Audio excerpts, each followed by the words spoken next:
Hey everybody, quick review on the Husqvarna 322L.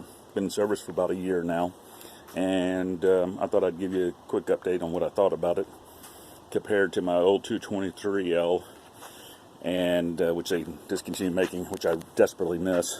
Lost those in Hurricane Harvey. This one has been a good weed eater, good trimmer. I don't want to call it a weed eater. I know you guys get all in technical, but it's a trimmer, whatever you want to call it. I'm going to say, compared to the 223L, it's not as good. And I know that's going to probably upset a few people, but the 223L definitely felt lighter, had a little bit more length for tall people like me. And this one, don't get me wrong, works great.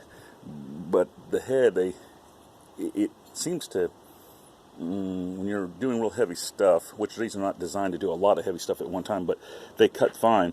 But it seems to just, I don't know, almost like it's fighting itself. I don't know if that makes sense. But regular edging, trimming around houses and fences, works great. I even left the guard on because the way the guard's designed now, it really doesn't get in the way. I can get around all kinds of tight spots with it, and it protects pretty good. Nothing flings up in my face, I guess you could say. If you're doing it right, you should be flinging up your face anyway. The famous, choke thing here, it works pretty good. Even in the summertime, you fire it up. This one fires up pretty quick and easy. Sometimes I have to pull it twice.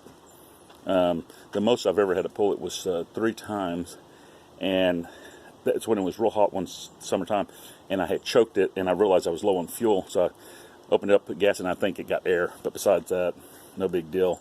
No heat off like the 223L off the side on your arm like they used to do and burn me until I put that guard on. This one doesn't do that. You can see it's typical trimmer. I mean, it gets some wear and tear, and it gets some stuff. These aren't built to last. They sell these at Lowe's, I got it for a great deal, and for the price, I think you can even get them on Amazon. If you're just starting out, they're definitely good for a person who's just starting out. You want an easy one, and that doesn't have a whole lot of problems. Or like some of those light duty Echoes. I don't know all the model numbers off the top of my head. They tend to be pretty good. And if you're wondering what these are on here, these are so they don't rattle, of course, on my trimmer racks. I have a trimmer rack on each side built in. These are bolted into the bed of my truck. They don't vibrate. The truck doesn't vibrate, don't tear up the bed or anything. They work great. You can get those, if they're still there, on eBay. There's a guy that makes them and sells them. And I think I got them for about the 2 sets, I want to say $35. So if you're looking for some idea, if you're just a truck operator, you don't have a trailer, or you don't want to carry a trailer like I do,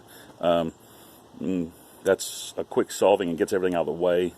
My 9010 goes right here, and I can lock in a gas edge trimmer if I need to, or the handheld blower if I need to, which I take it with me as a backup sometimes. And of course the mowers go in the bed and stuff over here. Anyway, back to the trimmer. Bang for your buck. If you can catch these on sale, I got this one, I want to say, if I'm not mistaken, $129 on sale, which went to 10% off at Lowe's, and it was whatever. I think with tax it was about $130 or whatever, $125, somewhere in there. I thought it was a good deal. What I paid I think Amazon them are charging like $2 something for them. I'm not sure I'd pay that.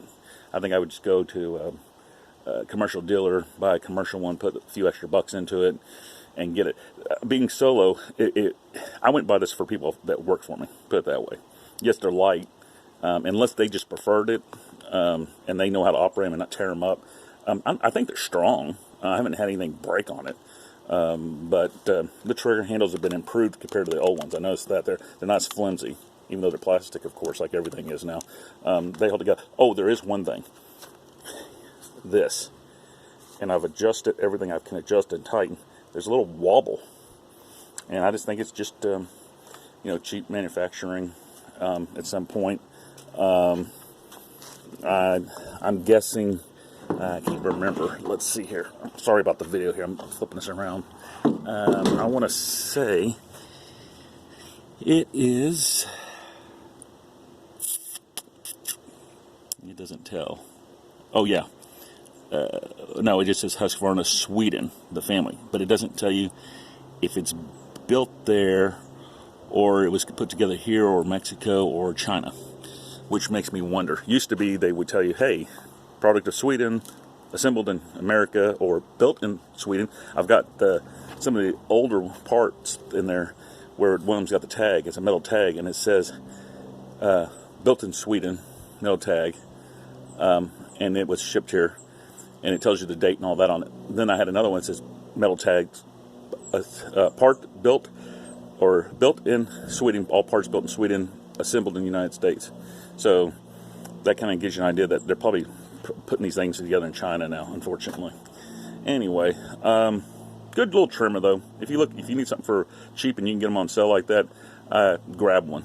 It ain't gonna kill you, and it'll work for you. But nothing to write home and get excited about. All right, till next time. Have a good one. Thank you.